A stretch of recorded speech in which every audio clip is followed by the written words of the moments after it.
berbicara tentang ilmu tafsir. Ada beberapa ulama yang menghindari kata tafsir karena makna tafsir itu memaknai atau menduga apa yang dikehendaki Allah. Tentu itu sulit. Satu, bahwa faktanya kita sudah tidak bisa komunikasi dengan Allah karena tidak ada wahyu lagi. Sehingga dari kehati-hatian ini pernah suatu saat Abu Bakar ditanya, ma makna abban fi qaulihi ta'ala wa faqihatan wa abba. Beliau menjawab, saya tidak lagi pantas hidup di atas bumi, di bawah naungan langit, jika saya mengatakan naqulu fil Quran, jika saya harus berpendapat tentang Quran apa yang tidak saya ketahui.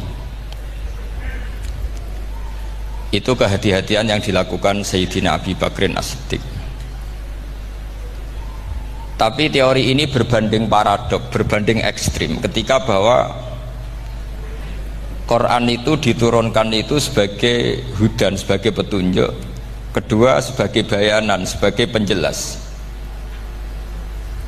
Dan ini yang saya yakini, kalau sebagai penjelas, Quran itu harus jelas sekali dan bisa menjelaskan. Dan Quran mensifati dirinya wal kitabil mubin, demi kitab yang memberi penjelasan. Sehingga dari sudut ini orang kafir pun mungkin memahami Quran. Dan menurut saya orang kafir pun bisa paham Quran. Kalau Ahok itu melintir Quran, tidak memahami Quran, Pak. Senok harganya itu melintir Quran tapi tidak memahami Quran. Tapi bahwa Quran itu bisa difahami orang kafir itu ya. Logikanya gampang begini, kata Imam Syafi'i dalam kitab Ar-Risalah. Ketika Quran turun, itu pendengarnya itu tidak ada yang muslim, belum ada santri Kewagian, nggak ada santri Lirboyo, tidak ada santri Sarang. Pendengarnya itu non muslim. Nah ini sampai angan-angan, ketika Quran turun tuh pendengarnya muslim atau non muslim? Non muslim. Andai kan Quran itu turun tidak difahami orang kafir, maka lalu objeknya siapa, sasarannya siapa?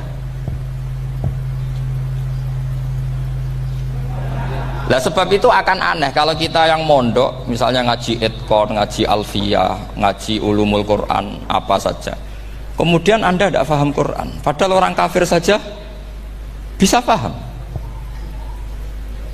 Nah ini tantangan bagi kita. Sing kafir wis paham Quran, masa kita santri tidak paham Quran. Makanya begini, di antara awal-awal periode Makkiyah ada surat disebut Qul ya ayyuhal kafirun. Katakan Muhammad ya ayyuhal kafirun. Karena mukhotabnya atau lawan dialeknya Nabi adalah orang-orang apa? Kafir. Mereka paham ketika dijelaskan Quran, paham.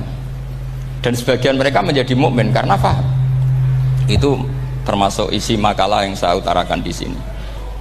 Mereka tanya, ya Muhammad, siflana robbak, amin dahabin, amin nuhasin, amin hajarin. Karena orang kafir jahiliyah itu punya tren, yang namanya Tuhan itu fisik. Mereka punya Lata, punya Uzza, punya Hubal. Sehingga kalau Tuhan-Tuhan kita ini dari batu, Muhammad, katanya Anda punya Tuhan yang berbeda. Lalu Tuhan Anda ini dari emas atau dari perak. Turunlah ayat Qul huwallahu ahad Allahus samad. Lagi-lagi mukhatabnya adalah orang kafir.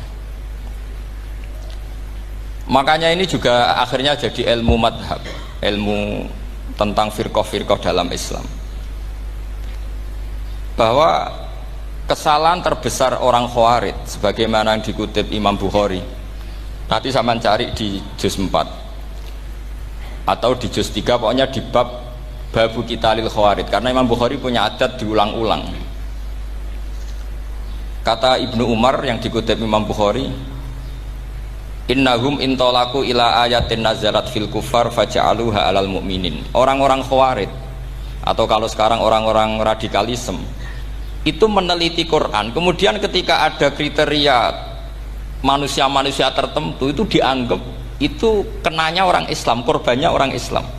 Padahal awal mula ayat ini turun untuk orang kafir atau kritikan pada orang kafir. Ini cilaka betul. Karena logikanya seperti yang dikatakan Imam Syafi'i, ketika Quran turun, ini nggak ada orang Islam, yang ada orang kafir. Jika mukhatabnya adalah orang kafir. Tapi ayat-ayat ini nanti dipakai Khawarij untuk mengcounter orang Islam, sehingga mereka mudah mengkafirkan kita karena pakai ayat yang dari awal Allah mengkafirkan orang kafir, sekarang ayat itu dipakai mengkafirkan orang Islam. Ini saking gebleknya orang apa? Khawarij. Makanya kata kitab Fathul Bari yang menyarai Bukhari itu, yang mendorong orang Khawarij seperti itu adalah jahluhum bisyariah. Memang mereka benar-benar bodoh, benar-benar goblok. Misalnya kita kiai atau kita ma'arif atau kita santri atau kita orang soleh, kemudian kita tidak bisa melakukan apa yang kita katakan, terus kita oke lah, kita kena kritik misalnya atakmurunan nasa bil birri wa tansawna anfusakum wa antum taslunal kitab. Terus kita katanya bisa ngomong tapi tidak bisa melakukan, terus dikritik dengan ayat itu mestinya tidak tepat. Karena itu asbabil nuzulnya adalah orang-orang Yahudi, karena tahu bahwa sifat Rasulullah itu ada di Taurat, mereka menyuruh keluarganya itu masuk Islam, tapi mereka sendiri tidak mau Islam. Kemudian turunlah ayat atakmurunan nasa bil birri wa tansawna anfusakum wa antum taslunal kitab afala ta'qilun.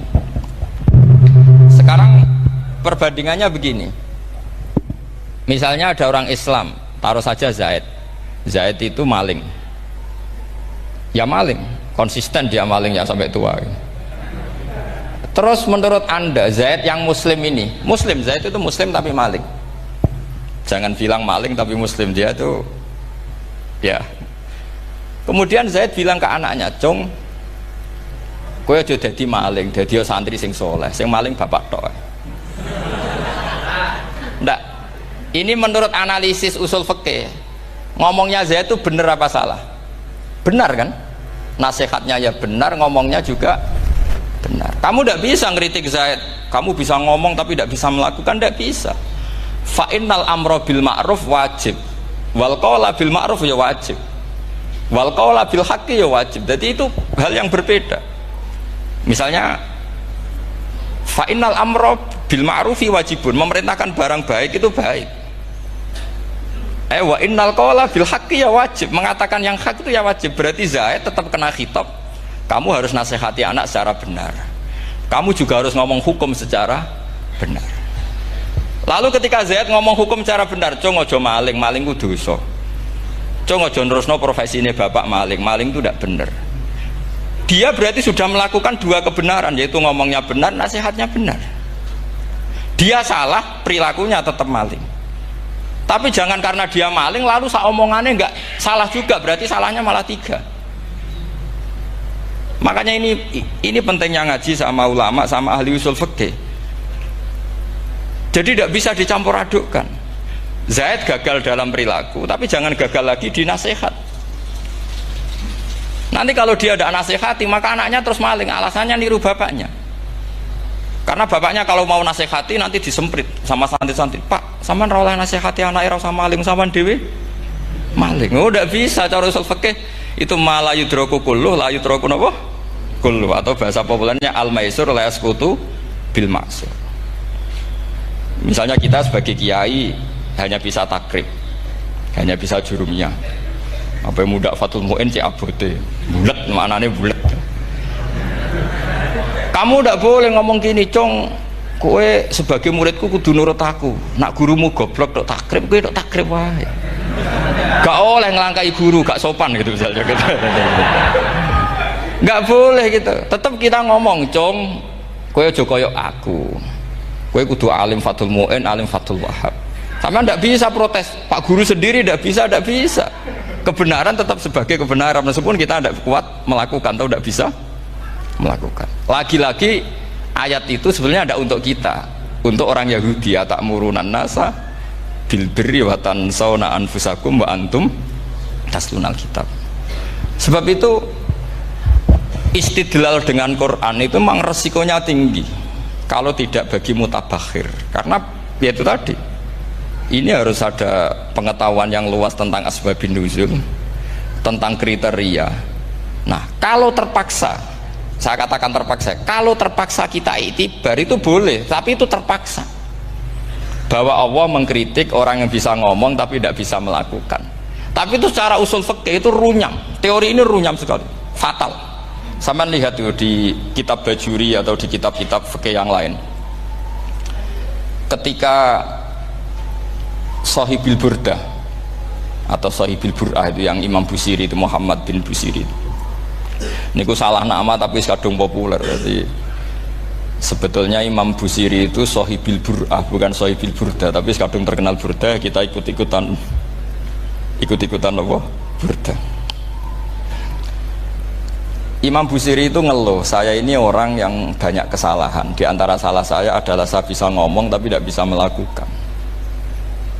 Yaitu saya ngomong misalnya orang supaya tahajud, saya tidak tahajud. Saya ngomong orang supaya sholat sunat, saya nggak pernah sholat sunat. Itu sarahnya itu yang menyarai itu kan Imam Bajuri itu yang sarah Burdah. Itu mengkritik begini. Kalau Anda ngendikan itu fi ma'radi dzammin nafsi, yaitu dalam konteks Anda mengkritik diri sendiri, oke. Tapi omongan Anda salah. Karena secara usul fikih fatal. Fatalnya begini. Misalnya saya nggak pernah tahajud. Ya mungkin itu nyata. Oke, mungkin itu nyata. Apakah kemudian saya tidak boleh mengatakan at-tahajjudu sunnatun? Apa saya diwajibkan diam hanya karena saya tidak pernah tahajud, terus saya seorang kiai yang haram mengatakan at-tahajjud sunnatun? Saya harus tetap mengatakan kalau tahajud itu sunnah. Saya kalau punya santri terus saya bilang, "Cung, napas nganggur yuk tahajud. Tahajud itu sunat." Karena mengatakan kebaikan pasti bagian dari kebaikan itu sendiri. Makanya kata Imam Bajuri, "Fakaifa yakunul amru bil ma'rufi mazmuman." Bagaimana mungkin sesuatu yang jelas baik karena memerintahkan kebaikan mazmuman menjadi sesuatu yang tercela hanya karena mengatakan tidak melakukan. Fa innal fi'la ya amrun wal hukmu ya amrun akhar. Itu beda. Jangan karena Anda tidak minum teh karena diabetes, terus Anda kalau ada tamu tidak disuguhi teh. Karena saya sendiri tidak minum teh. Wah ya repot kan gitu. Nah, itu lagi-lagi tadi orang Khawarij salah ketika mengartikan ayat yang harusnya objek kritiknya itu orang kafir, kemudian karena Quran lama sekali dibaca orang Islam sampai orang itu lupa kalau Quran awalnya turun diantaranya adalah membenahi akidahnya orang kafir, sehingga korbannya orang Islam. Itu mirip seperti cerita kita ya, santri-santri itu kalau punya musuh itu baca Hizib Nasor.